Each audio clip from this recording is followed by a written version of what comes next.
This is a reading of an excerpt from the book Manitou, The Sacred Landscape of New England's Native Civilization, by the authors James Maver and Byron Dix.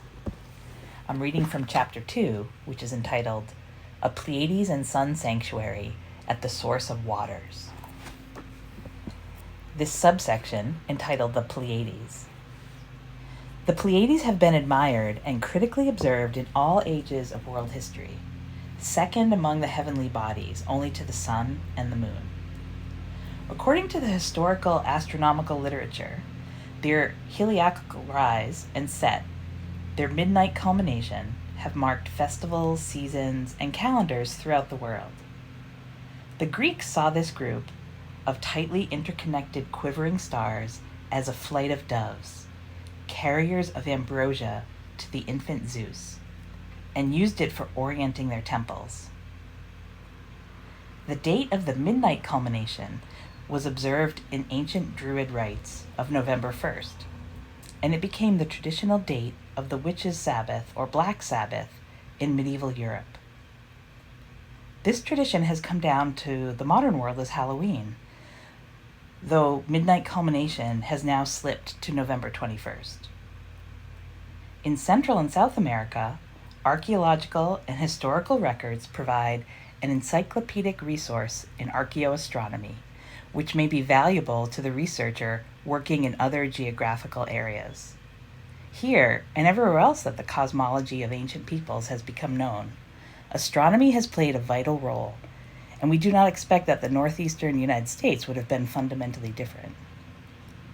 We reason that knowledge of the detailed cultural role of the sun and the Pleiades in the American tropics can be extrapolated to temples the same events were seen in the sky, and they could have evoked similar responses, whether or not there was contact between peoples. In the valley of Cuzco, Peru, the heliacal rising and setting and midnight culmination of the Pleiades occurred at approximately the same times of year as they did in Massachusetts for any given epoch. The role of the Pleiades in the life of the Inca is known throughout historical records and surviving structures.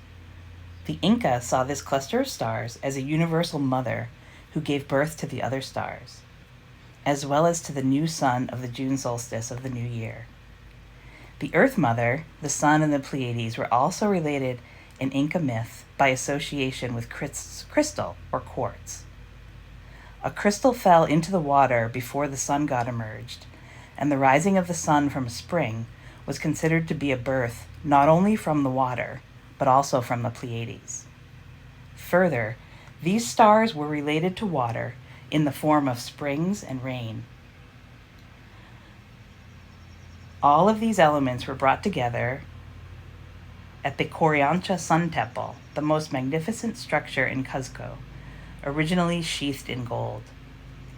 There, the rise of the Pleiades over a basin of water, also used for libations to the sun god, and the June solstice sunrise are marked by structural alignments as seen from a single observation point at the Great Gate.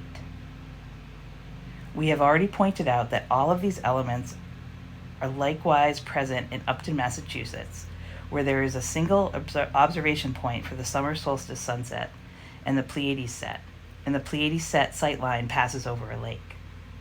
And quartz from a nearby quarry is frequently used in the stone rows.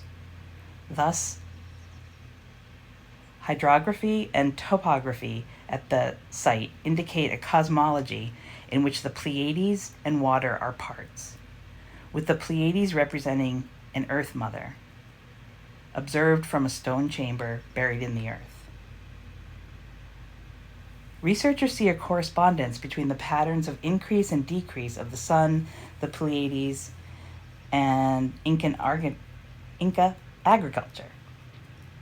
June, the beginning of the Inca year, was marked by the heliacal rising of the Pleiades and dedicated to the harvest. In the Amazon Valley, however, the heliacal rising of the Pleiades marked the beginning of the rainy seasons. The association of the Pleiades with the planting of corn among agricultural peoples and with the rains among hunter-gatherers is general all over Mesoamerica.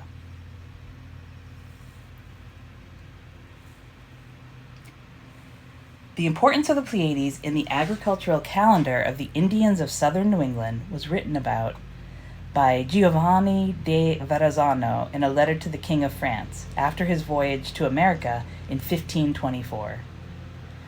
A translation of the Cellier Codex, generally considered to be the most complete and reliable version of this letter, states that, when sowing, they observe the influence of the moon, the rising of the Pleiades, and many other customs derived from the ancients.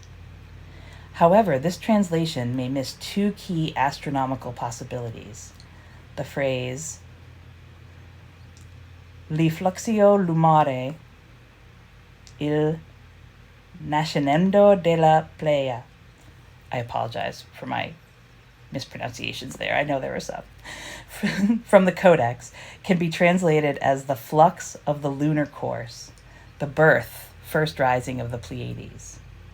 An interpretation which implies a more sophisticated astronomy, since it suggests concern with the moon's path, not only its influence, and with heliacal rising of the Pleiades, the first day of visibility.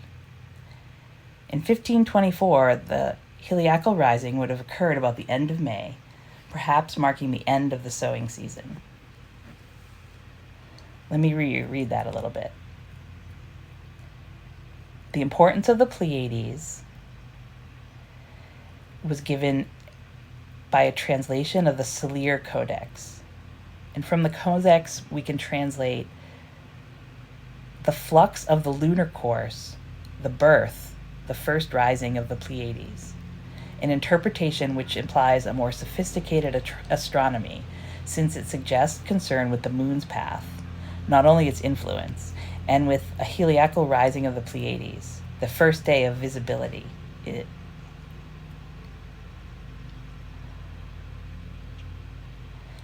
Comparisons between ways in which people respond to their observations of the sky in different geographical locations should be valid, provided due to consideration is given to astronomical differences. In view of the documented roles of the Pleiades among the people of all the Americas and the connection between the June solstice and the Pleiades' heliacal behavior, suggests that these events were related to signal the beginning of the calendar year.